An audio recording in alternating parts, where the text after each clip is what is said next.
Welcome to episode 1, Let's Take a Hardware Tour. Quick disclaimer for all of you experts out there.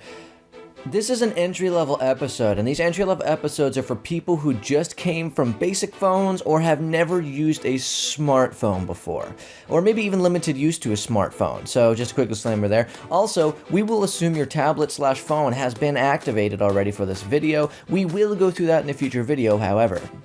Now, let's get started. As we get started, you will notice I'm using my Asus ZenPad for this demonstration, but it doesn't matter whether you have a tablet, phone, a Samsung, LG, HTC, OnePlus, or any of the other phones or tablet manufacturers. They're all going to be pretty close to the same for this demonstration.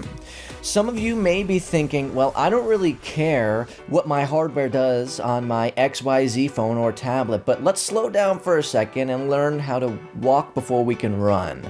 Find out what's going on with the purchase you just made. Hardware.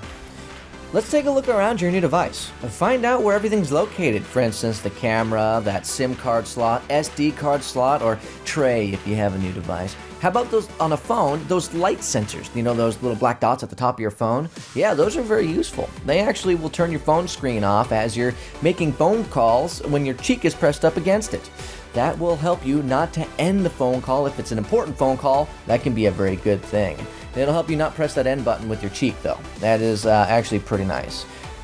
How about your power and volume buttons? Click them a couple times. Get used to how they feel. That can actually be important later on down the road if you're in a sticky situation and you need to turn your volume down. It can be nice.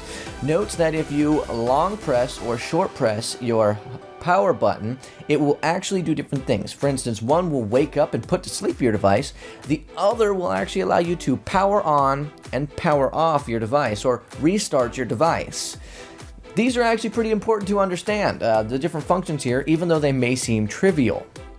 More importantly, let's look at what the navigation buttons do at the bottom of your Android device. These are very important. No matter if they are on-screen touch buttons, soft key capacitive buttons, or hard clickable buttons, they will almost always serve the same functions. For instance, the arrow key, that's your back one step button. That's what I call it. I believe it's just called the back button, but the back one step helps you remember exactly what it does. It'll take you one step back in any application. Try it out. Go into contacts, click on a contact, then click the back button one time. It'll actually show you, it'll just go back instead of going all the way home. It's pretty nice. If you hold it, this one normally doesn't have a secondary function. It's not really supposed to, according to Google. So if it does, get used to it. It could be kind of fun. The middle button is that home button. This will either be a hard button or an on-screen circle button for most people out there. This will bring you home or close to it every time. If you long press it, it will also bring up Google Now or Google Assistant, depending on if you have Android Nougat or if you have an older version of that. The square buttons, or squares if you have an older device, will actually, it's your recent applications, but a running applications button. This will bring up all running apps you have on your phone. It'll allow you to jump quickly to another application or to close them by swiping left or clicking the close all button.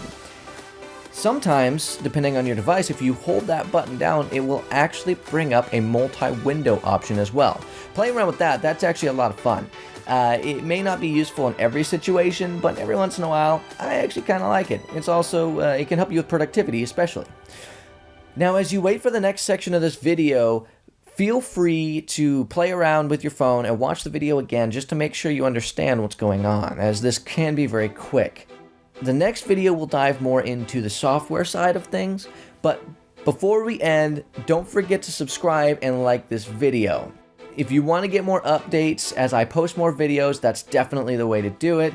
I will be moving on to more complicated tips and tricks as we move along, which will be pretty nice. Thank you for watching. It is now time to end.